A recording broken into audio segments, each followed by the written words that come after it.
Hey everybody, it's Chad from One Acre Farms. I got the bee suit on, so you know what that means. Yes, I'm playing with the bees. Stick around, find out what I'm doing, how we did it the last way off, and what we got going on in the pumpkin patch back there, getting ready for next year. Stick around. First things first, we want to thank you guys for watching our videos. We appreciate the support that you give us. So thank you so much for that. If you haven't done so already, please consider subscribing to our channel. So I get my veil in frame, sort of.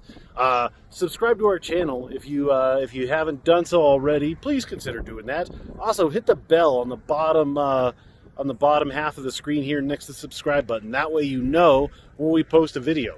So let's talk about what we're doing with the bees. On to the bees. So what I had to do today was I took off our acrylic acid wafers that were in between the two supers, which are just basically where the bees live, and the bees store all of their resources for winter. So most of our beehives had, I have my glove kind of halfway off, my finger is not that squished. The top supers were pretty much full on all of our hives. Not even pretty much, they were full on all of them. The bottom of the hives, the bottom super was a little lighter than I would like. So what we've been doing and we're continuing to do is feed them a mixture of 2-to-1 syrup here in the top of the hives. So they'll be able to come up through here. I put a few pollen patties, then they're going to eat this syrup, and then they're going to fill all of their honeycomb with this sugar syrup, their food, which will get them through winter. So the top they have stored with honey and pollen and nectar and all those things that they've been gathering all summer long, but now we're trying to give them easy food to backfill so that they have this entire condominium full of food to last them through the winter. So we did this with all 4 hives.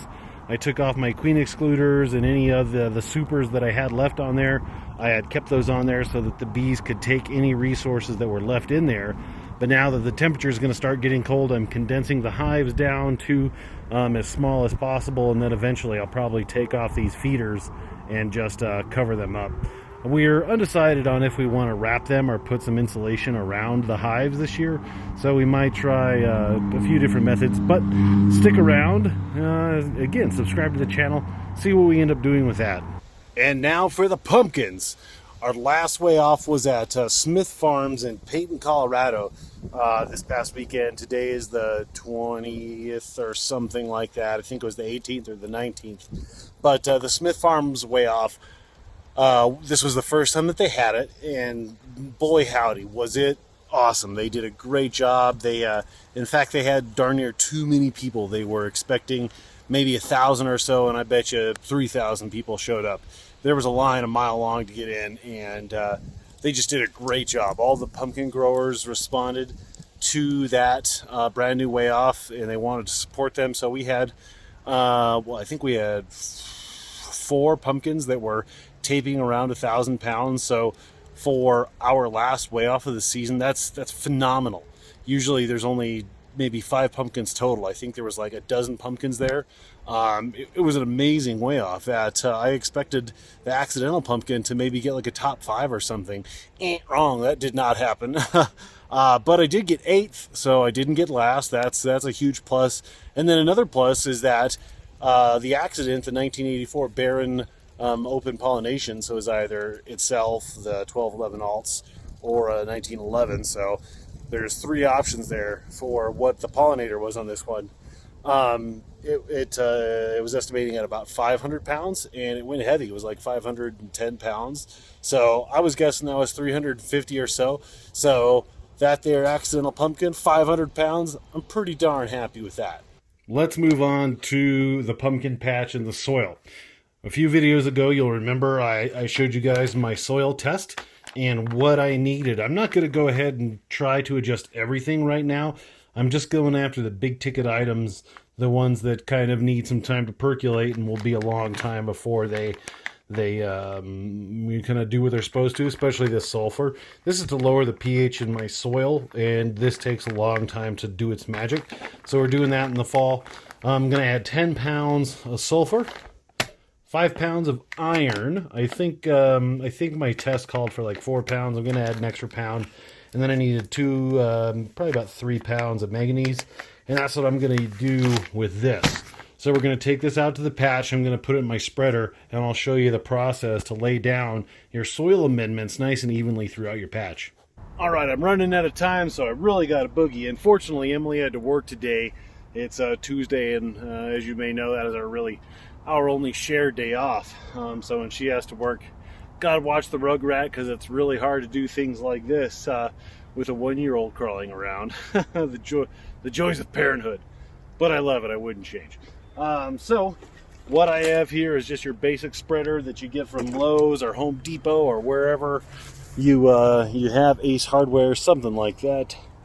Tilt down, and then I'm going to put this in here. I'm going to kind of layer it with the biggest one on the bottom. That's the sulfur, or the greatest quantity. So I'm going to put the sulfur on the bottom, manganese, and then iron, and I'm going to kind of mix it up. Make sure you wear gloves when you're doing the sulfur, because it smells. It's sulfur. And then the side effect, of course, is that smell will definitely hang around your pumpkin patch for a little while. It'll smell like rotten eggs. So be careful not to get it over you. Oh, it's open. That lovely rotten egg smell.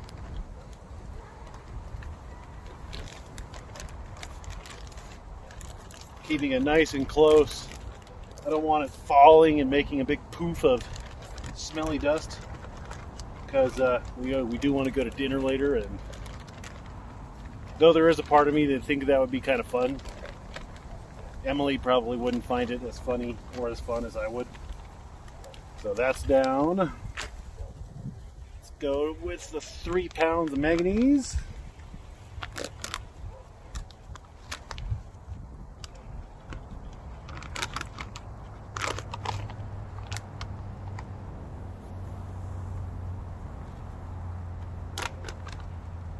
And 5 pounds of iron.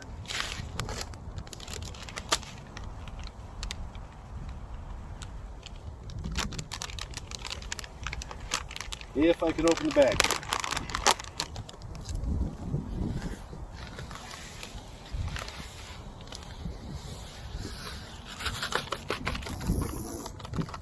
So there we go. Is a conglomeration of stinky yet awesomeness. So we're going to change the camera mode. You'll see me go around. I'm just going to go everywhere, try and get this as evenly spread out as possible. I want to rip my soil for maybe another half an hour, and then we're going to throw the tiller on the BCS and try and till this all up. And I'm giving myself about an hour and a half worth of time budget to do it. So enough talking, let's get to it.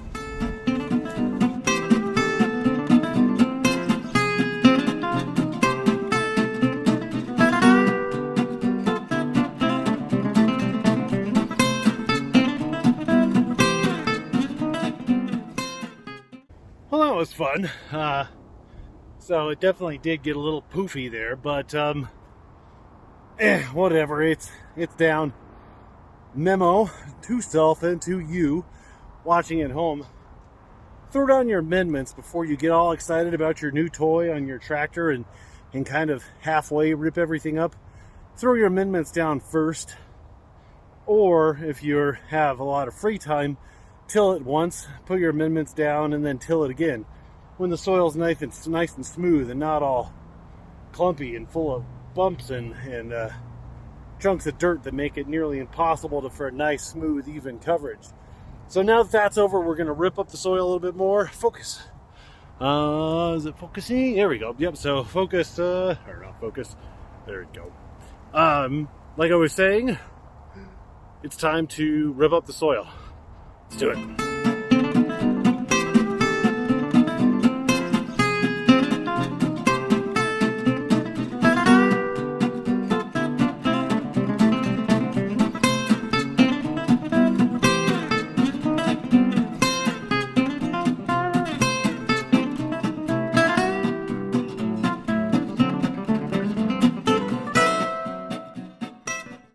It's not the easiest thing to kind of manhandle that ripper around, but I can see it's digging up some of that clay, and it's just bringing that bottom layer that, if the tiller gets down 10 inches, that's going down 6 more inches. So we're we're scraping up a lot of that dirt and soil that's been down there and just kind of compressing for the last few years.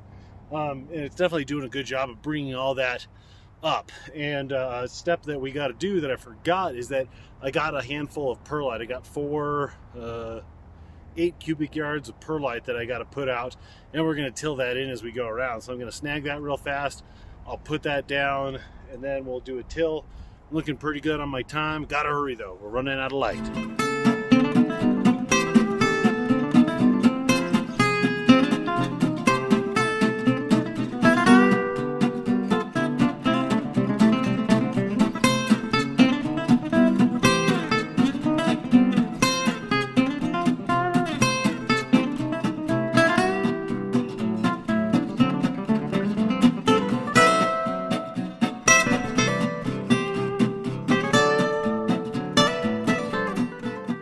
And just in time, right on time for my schedule, I'm all done.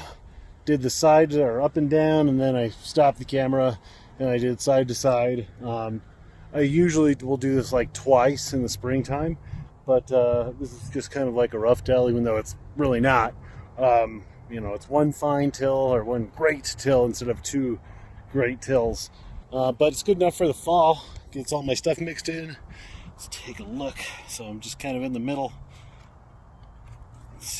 And as you can see, really good, nice, loose dirt. And I would say that is probably, I don't know, a foot or so. The downside is, where'd he go? The sawworm. You do chop up some worms. That's kind of the downside to it. But you also chop up like all these little roots and sticks and things that if you don't get those now, will bind up your nitrogen when it's time to grow your pumpkins. So that is it for outside. I'm real happy with that. I think this is the first one of, if not the first time that I have tilled in the fall. So I'm pretty jazzed about that I've found the time to do it. We're gonna go inside now, and we're gonna see who won the Colorado Giants t-shirt. So stick around and let's go inside.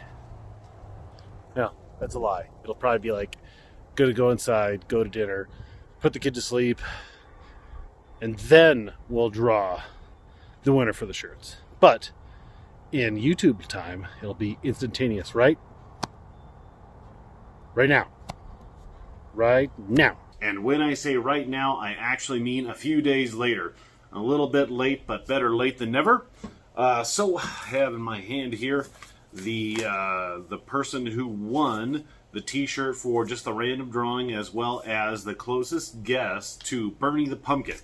So Bernie's winner, or the guess, the correct guess for Bernie, or the closest guess, was 850 pounds by Seth Furtado. So Seth, comment below. We're going to get in contact. We'll send you a shirt for your closest guess to Bernie. So great job, Seth. There was somebody who was closer, but they were over. And Price is Right method. If you're over, you don't count. And then the random winner, the random selection was the Mighty Gourd. So your YouTube channel is called the Mighty Gourd. You win a t-shirt. I don't have your name, the Mighty Gourd, but comment below, get in contact with me. Both Seth and the Mighty Gourd. Send me an email to wazio88@yahoo.com. We'll get in contact. We'll exchange some information, and we will send you a t-shirt. We'll probably wait until the seeds are ready so we can send you seeds and t-shirt. But that's it. I appreciate you guys watching. Make sure you subscribe. Hit the bell down there so you get a notification when we have new videos that are up. They're going to blow your mind. They're so exciting. Maybe not exciting, at least interesting. And then when we get into next year, hopefully the excitement will ramp up as we get towards that goal of a 1,500-pound pumpkin. So thanks for subscribing. Thanks for watching the video. Questions, comments, queries, or even a concern, go ahead and put it in my comment card box over there at the front of my desk. Have a good one.